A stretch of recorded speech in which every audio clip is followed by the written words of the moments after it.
नमस्कार, न्यूज 21 लाखांदूर मध्ये मी आशिष साखरे आपल्या सर्वांचे स्वागत करीत आहे। धान खरेदीच्या आदेशापूर्वीच केली धान खरेदी। लाखांदूर तालुक्यासह जिल्ह्यातील धान खरेदी संस्थांचा प्रताप। करार केलेल्या गोदामांच्या चौकशीसाठी मार्केटिंग अधिकारी धजावणार काय?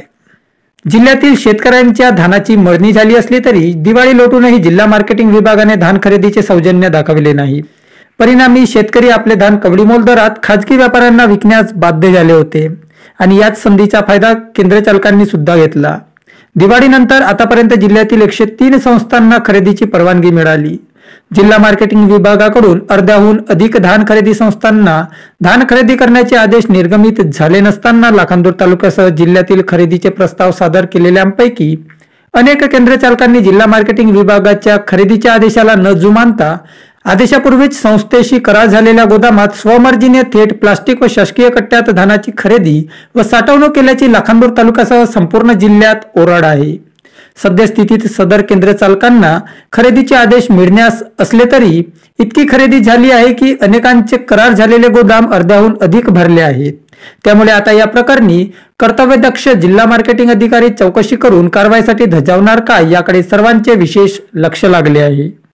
हंगाम 2021-22 मध्ये खरेदीचे आदेश देण्याआधी संस्थेशी करार झालेल्या गोदामांची प्रत्यक्ष पाहणी करून गोदाम रिकामे आहे की नाही, करार केलेले गोदाम आणि प्रत्यक्षात दाखविलेला गोदाम एकच आहे की नाही यासह अन्य बाबींची प्रत्यक्ष टीमद्वारे पाहणी करून फोटो घेण्यात आले होते। त्यानंतर गोदामांची पाहणी न करता खरेदीचे आदेश देण्यात आले होते। तर गतवर्षी काहीच संस्थांची पाहणी करून खरेदीचे आदेश देण्यात आल्याची माहिती जिल्हा मार्केटिंग अधिकाऱ्यांनी दिली होती। या संदर्भात काही वृत्त प्रकाशित करताच याची दखल घेत जिल्हा मार्केटिंग अधिकाऱ्यांनी पत्र काढून कारवाईचा बडगा उगारला जाणार असल्याचे आसर गतवर्षी दाखविले खरे, मात्र प्रत्यक्षात त्या वेळात कारवाई नव्हे तर चौकशी सुद्धा झाली नव्हती। सध्या प्रस्ताव सादर केलेल्या लाखांदूर तालुक्यासह जिल्ह्यातील अनेक केंद्र चालकांनी करार केलेल्या गोदामात आदेशापूर्वीच धान खरेदी केली आहे। या संदर्भात वेळेत कारवाई केली तर अनेकांचे गोदाम आदेशापूर्वीच धान खरेदी केल्याची साक्ष देतील। त्यामुळे आता गोदामांची तात्काळ चौकशी करणार की धान खरेदी केलेल्या केंद्र चालकांसाठी रान मोकळे सोडणार याकडे लक्ष लागले आहे। आतापर्यंत जिल्ह्यातील 103 संस्थांना धान खरेदीची परवानगी मिळाली आहे।